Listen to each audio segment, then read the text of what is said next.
Valentine day के बाद की एक शाम एक यंग कपल प्यार में खोए हुए अपनी खुशियों का लुत्फ उठा रहे थे। लेकिन ठीक उसी समय उनकी जिंदगी में सब कुछ बदल गया। अचानक कहीं से आए एक अजनबी इंसान ने उनकी जिंदगी में ऐसा तूफान लाया जिसने सबको हिलाकर रख दिया। कुछ ही पलों में जब उस लड़के को होश आया तो उसने देखा कि लड़की कहीं गायब हो चुकी है, जिससे उनकी जिंदगी में सब कुछ बिखर गया। इसके कुछ ही दिनों बाद उस लड़की का शव एक सुनसान जगह पर मिला। उसके साथ हुई हैवानियत की कहानी ने पूरे शहर को डर से भर दिया। पुलिस के शक की सुई किसी अपने इंसान पर थी, लेकिन परिवार को यकीन था कि यह काम किसी बाहरी इंसान का है। आखिर सच्चाई क्या थी? क्या यह दर्दनाक घटना किसी अजनबी की साजिश थी, या उस मासूम का भरोसा उसी इंसान ने तोड़ा जो उसके सबसे करीब था? जानने के लिए वीडियो को आखिर तक देखें, और अगर आप इस चैनल पर नए हैं तो कृपया हमारे इस चैनल को सब्सक्राइब करें और साथ ही हमारे अपकमिंग वीडियो की नोटिफिकेशन सबसे पहले पाने के लिए बेल आइकन को प्रेस करना ना भूलें। कार्ला जॉन वॉकर, जिसका जन्म 31 जनवरी 1957 को टेक्सास के फोर्ट वर्थ में पिता लिटन और मां डोरिस के घर हुआ था। कार्ला कई भाई बहनों में से एक थी, लेकिन अपनी बड़ी बहन सिडनी के सबसे करीब थी। उसके छोटे भाई जिम ने बताया कि कार्ला हमेशा से ही फेमस थी और उसकी बहुत सारी फ्रेंड्स भी थी और वो पशु चिकित्सक बनना चाहती थी। कार्ला टेक्सास के बेनब्रुक के नज़दीकी इलाके में वेस्टर्न हिल्स हाई स्कूल में पढ़ती थी। वो एक चीयर लीडर थी और वेस्टर्न हिल्स के सबसे फेमस लड़कों में से एक को डेट कर रही थी। रोडनी मैककॉय वेस्टर्न हिल्स कुगर्स की फुटबॉल टीम का सीनियर और क्वार्टरबैक था। उन्हें हाई स्कूल के इट कपल्स में से एक के रूप में जाना जाता था। शनिवार 16 फरवरी 1974 को कार्ला का बॉयफ्रेंड 18 वर्षीय रोडनी उसे लेने के लिए वॉकर के घर पहुंचा। वो देर से आ रहा था क्योंकि वो अपना कोर्सेज भूल गया था। उसने कहा कि वो अपने कोर्सेज के बिना कार्ला के घर नहीं आ सकता था। वो उस दिन कार्ला को स्कूल में वैलेंटाइन डे डांस में ले जा रहा था और वो जानता था कि कार्ला उसके देर से आने पर नाराज होगी। लेकिन जब उसने अपनी खूबसूरत डेट को देखा तो वो सब कुछ भूल गया। 17 वर्षीय कार्ला ने पाउडर ब्लू ड्रेस पहनी हुई थी और उसके सुनहरे बालों में सॉफ्ट कर्ल थे।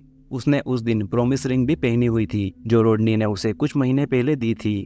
कपल अपने घर से रोडनी की मां की 1969 की फोर्ड लिमिटेड कार से हाई स्कूल पहुंचे।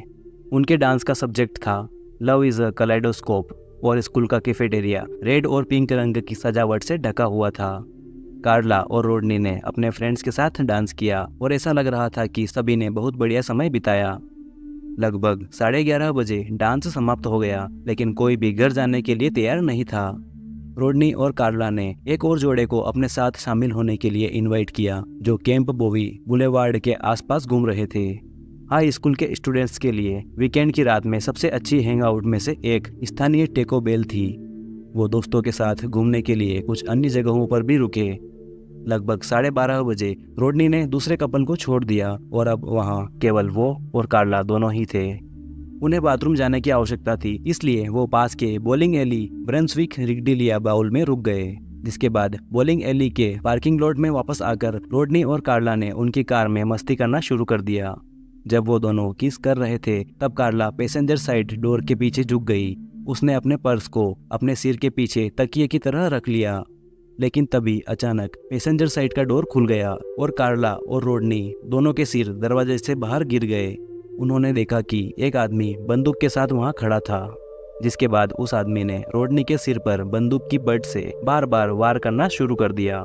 फिर उसने बंदूक को कार के अंदर डाल दिया, जो कि रोडनी के फेस से लगभग 3 से 4 इंच की दूरी पर था।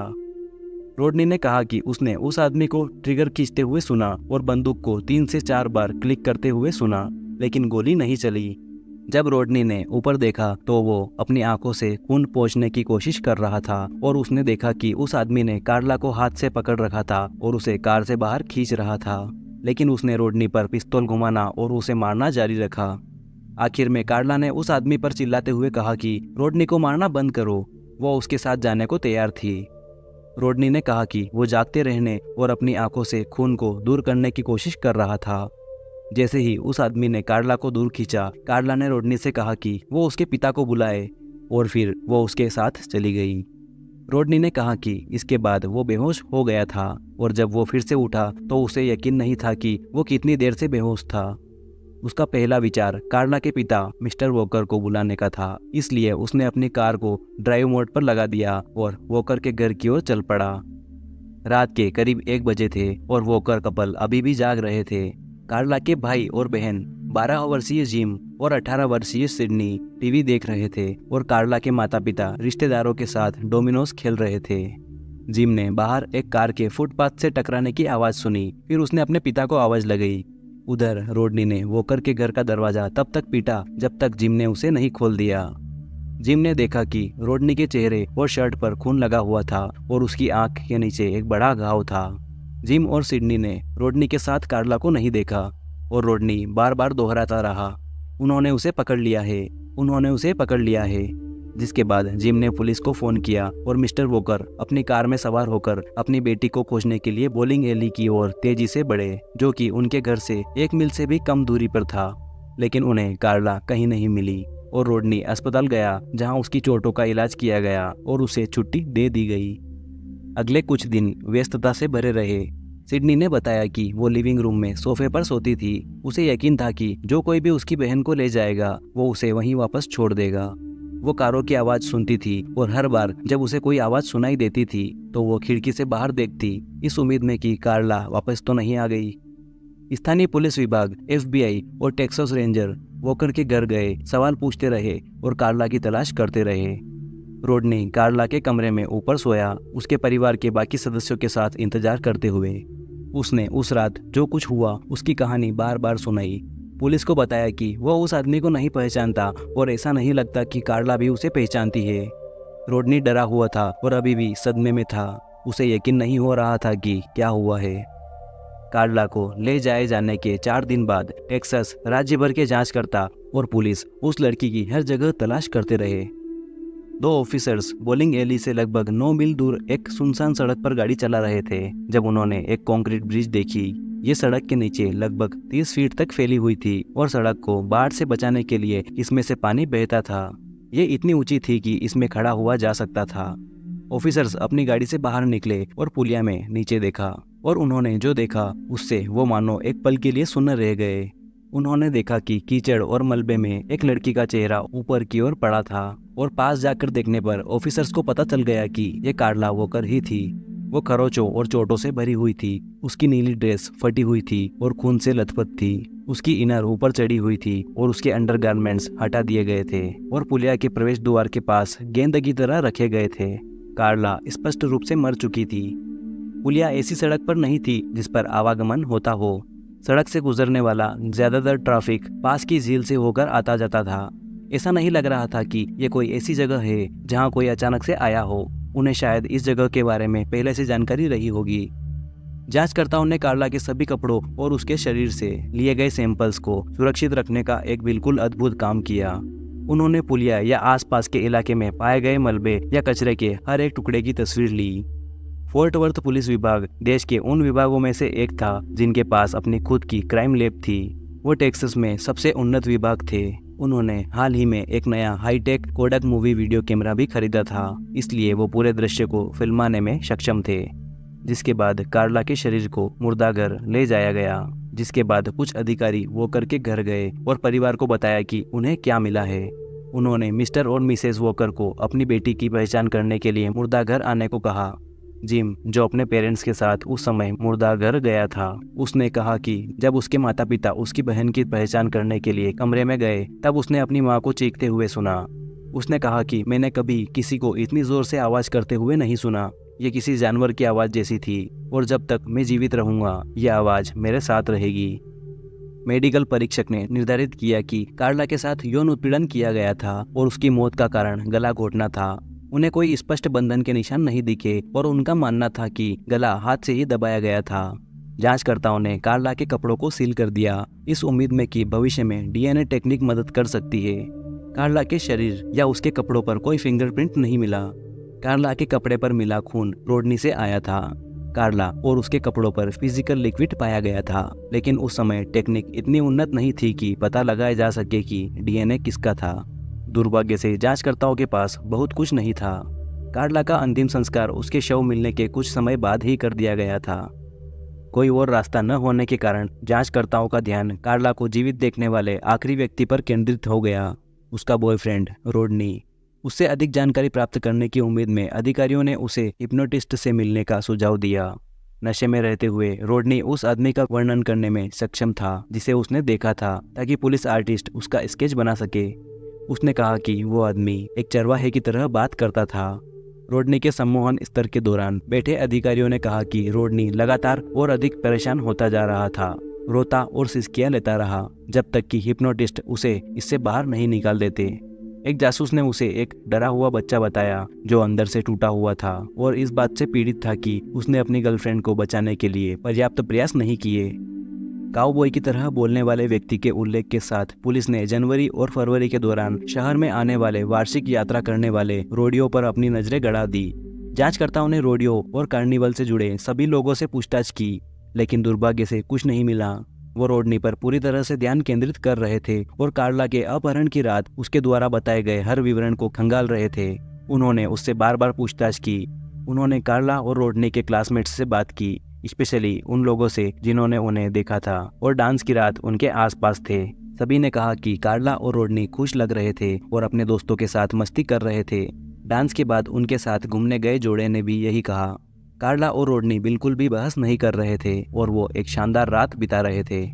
रोडनी ने 2 लाई डिटेक्टर टेस्ट भी पास कर लिए थे और वोकर परिवार भी इस बात पर अड़ा हुआ था कि वो रोडनी पर भरोसा करते हैं और उन्हें नहीं लगता कि कार्ला की हत्या से उसका कोई लेना देना है। जांचकर्ताओं ने बॉलिंग एली के पार्किंग लॉट की तलाशी ली, जहां उन्हें कार्ला का पर्स और एक रगर पिस्तौल की मैगजीन मिली। पुलिस का मानना था कि अगर हत्यारे ने रोडनी को मारने के लिए पिस्तौल का इस्तेमाल किया होता तो मैगजीन आसानी से गिर सकती थी। जिसके बाद FBI की सहायता से पुलिस उस क्षेत्र से लगभग 40 लोगों का पता लगाने और उनसे बात करने में सक्षम थी जिनके पास रगर पिस्तौल थी। कुछ लोगों ने लाई डिटेक्टर टेस्ट दिए, हालांकि उन सभी ने टेस्ट पास कर लिया और धीरे धीरे यह केस ठंडा पड़ गया। दुर्भाग्य से अब जांचकर्ता एक डेड एंड पर पहुंच गए थे। शुरू में उनके पास सैकड़ों सुझाव आए, लेकिन आखिरकार उन्होंने इसे रोक दिया। उन्होंने सब कुछ खंगाला लेकिन खाली हाथ रहे। कार्ला के परिवार ने अपने जीवन को आगे बढ़ाने की कोशिश की, लेकिन उनके लिए यह मुश्किल था। सिडनी ने अपनी बहन की हत्या से पहले अपनी शादी की योजना बनाई थी, लेकिन अब वो इसे कंटिन्यू नहीं करना चाहती थी, लेकिन उसके परिवार ने उसे इसके लिए राजी कर लिया। कार्ला उसकी मेड ऑफ ऑनर बनने वाली थी। मिस्टर और मिसेस वॉकर ने अपने दूसरे बच्चों के लिए अच्छे अनुभव और यादें बनाना जारी रखने की कोशिश की, लेकिन जिम ने कहा कि वो अपनी मां को उसके बेडरूम के अंदर रोते हुए सुन सकता है। 1977 में जिमी डीन सेसर नाम का एक व्यक्ति टेनेसी के एक पुलिस स्टेशन में गया और कार्ला की हत्या करने की बात स्वीकार की। उसे जल्द ही उसकी हत्या के लिए दोषी ठहराया गया, लेकिन एक जासूस को लगा कि उसका कबूलनामा गलत है। आगे तलाश करने पर सेसर की मां ने कहा कि उसका बेटा अक्सर नशे में धुत होकर कोई भी अपराध कबूल कर लेता है। जासूस को लगा कि सेसर को अखबार से सारी जानकारी मिल सकती है, जिसके बाद अंत में सेसर ने अपना बयान वापस ले लिया और इस बात का कोई कारण नहीं बताया कि उसने कार्ला की हत्या का झूठा कबूलनामा क्यों चुना, जिसके बाद उसे रिहा कर दिया गया। 2017 में टेक्सास में अनसुलझी हत्याओं के बारे में एक पॉडकास्ट बनाया गया जिसका नाम था gone cold podcast Texas true crime, जिसमें पहला केस कार्ला का था। उस पॉडकास्ट के श्रोताओं में से एक कार्ला की स्कूलमेट थी। वो चाहती थी कि वो इस केस में मदद करने के लिए कुछ कर सके, इसलिए वो क्राइम कॉन में गई और कार्ला के केस के बारे में उसने जो पेम्पलेट बनाए थे उसकी 80 कॉपीज साथ लाई। उसने ये पेम्पलेट हर उस व्यक्ति को दिए जो मदद कर सकता था, जिसमें पॉल हॉल्स नाम के एक व्यक्ति भी शामिल थे। हॉल्स एक रिटायर्ड होमिसाइड डिटेक्टिव थे जिन्होंने गोल्डन स्टेट किलर केस नामक एक हत्याकांड को सुलझाने में सहायता की थी। वो एक ट्रू क्राइम शो भी होस्ट करते थे। हॉल्स को कार्ला के केस में बेहद दिलचस्पी थी और 2019 में जिस नेटवर्क पर उनका टीवी शो प्रसारित हुआ उसने कार्ला के कपड़ों पर DNA परीक्षण की लागत को वहन करने की पेशकश की। शुक्र है कि 70 के दशक में जांचकर्ता इस बात को लेकर बहुत मेहनती थे कि वे सबूतों को कैसे सील और संग्रहित करते थे। क्राइम सीन टेक कार्ला की ब्रा स्टेप पर बरकरार शुक्राणु खोजने में सक्षम थे। वो एक पूर्ण DNA प्रोफाइल विकसित करने में सक्षम थे, लेकिन दुर्भाग्य से CODIS में इसका कोई मिलान नहीं था। कार्ला के केस के बारे में एक एपिसोड प्रसारित करने के बाद हॉल्स से डेविड मित्तलमैन ओथ्रम के CEO एक फोरेंसिक DNA टेस्ट प्रयोगशाला से संपर्क किया। उनकी प्रयोगशाला ने एक प्रोफाइल की पहचान करने और मिलान खोजने के लिए वंशावली मानचित्रण का उपयोग करने के लिए एक अलग प्रकार की तकनीक का उपयोग किया।